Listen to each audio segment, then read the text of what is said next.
올바르지 않을 수 있다 이런 생각을 해서 발언을 해보았습니다. 네, 감사합니다.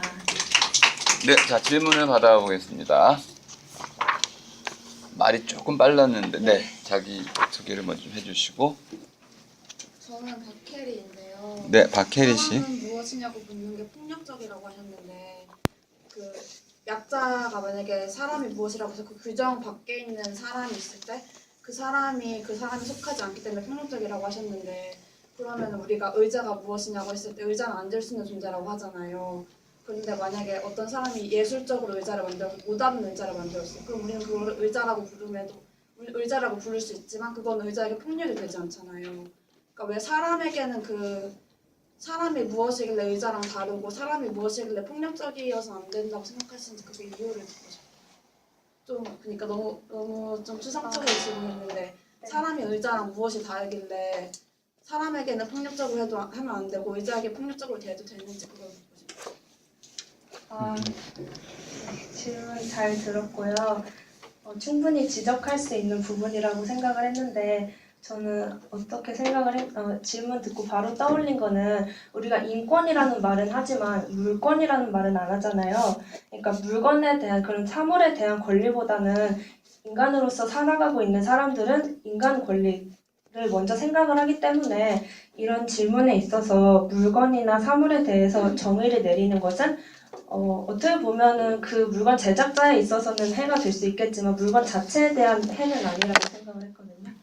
어쨌든 답변이 좀 저도 생각할 시간이 부족해서 정확히 말을 못했지만 너무 인간 중심적인 사고방식일 수 있겠지만 인권이라는 토대에서 생각을 했어요, 저는. 그래서 그 답변에 대해서는 또 다른 생각을 해야 될 것 같아요.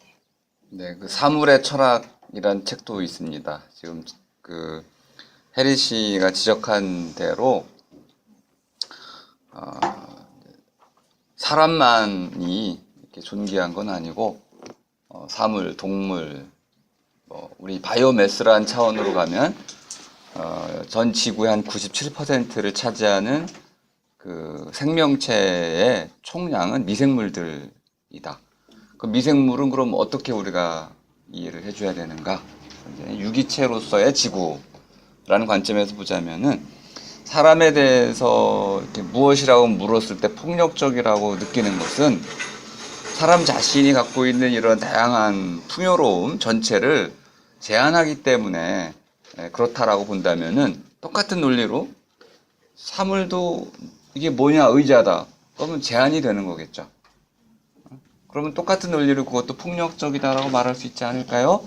저는 그렇게 질문을 이해를 했습니다. 그리고 답변도 아마 동의를 대체로 한 것 같습니다.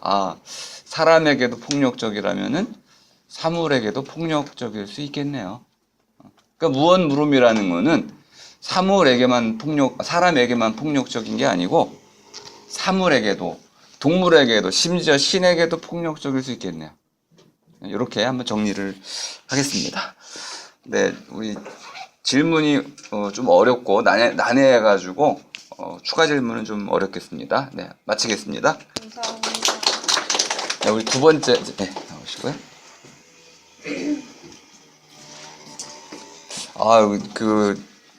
질문의 수준이 높았습니다. 네, 자기소개부터 좀 해주시고요. 안녕하세요. 저는 홍보광고학과 김민지라고 합니다. 네, 김민지 씨. 네, 저희는 그 사람은 무엇인가라는 물음에 대해서 저는 반론편에서 얘기를 했었는데요. 사람은 무엇인가라는 물음만으로는 올바른 물음 방식이라고 할 수 없다고 저는 생각을 했어요.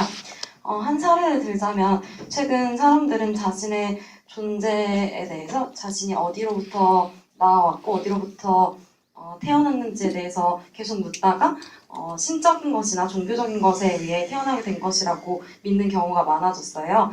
그 한 예를 들어 사이비 종교를 들 수가 있는데 이 사람은 무엇인가 나는 어디로부터 왔는가라는 물음을 통해서 그 근본을 계속해서 묻다 보면 이런 사이비 종교라는 혼란이 가중되는 사태가 벌어질 수 있다고 생각을 했어요.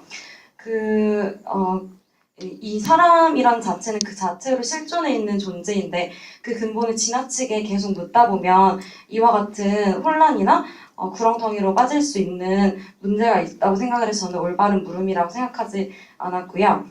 그리고 이 물음을 되풀이 된다고 하면 이렇게 헌신적인 믿음으로 변질될 수 있다고 생각을 해서 저는 이 물음을 다시 한번 생각해 봐야 된다는 걸로 생각했습니다. 네, 우리 청중이 지금 조용합니다.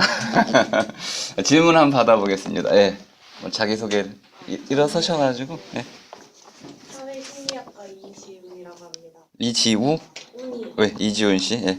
일단 사이비 종교에서 자기 사람이 무엇이냐 이런 거에 대해서 질문을 하고 답을 하다가 뭔가 그런 쪽으로 빠져서 그 부정적인 결과를 초래할 수 있다고 하셨는데 그것은 사람이 무엇이냐라는 질문이 잘못되었다기보다 그 단체에 문제가 있다고 생각을 하고요.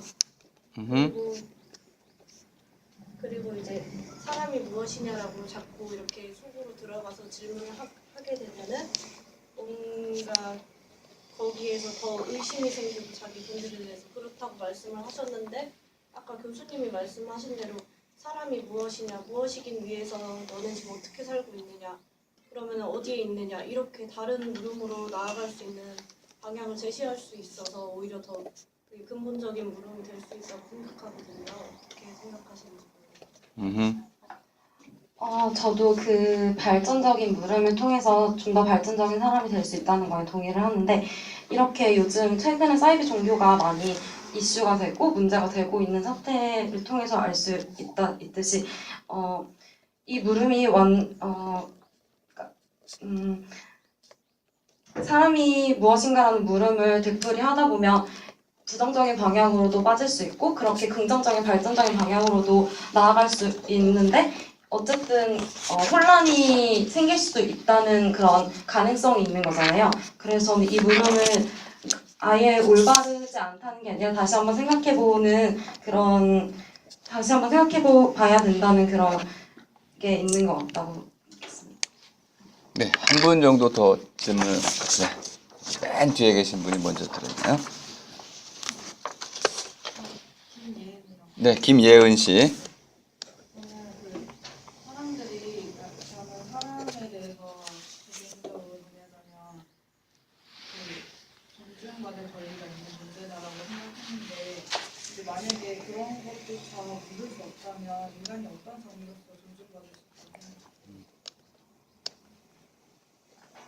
제가 물을 수 없다는 게 아니라 물을 수 있지만 이 물음이 되풀이 되다 보면 이런 카오스나 혼란이나 사회적으로 질서에 영향을 미칠 수 있다라는 얘기를 하고자 했습니다. 저는.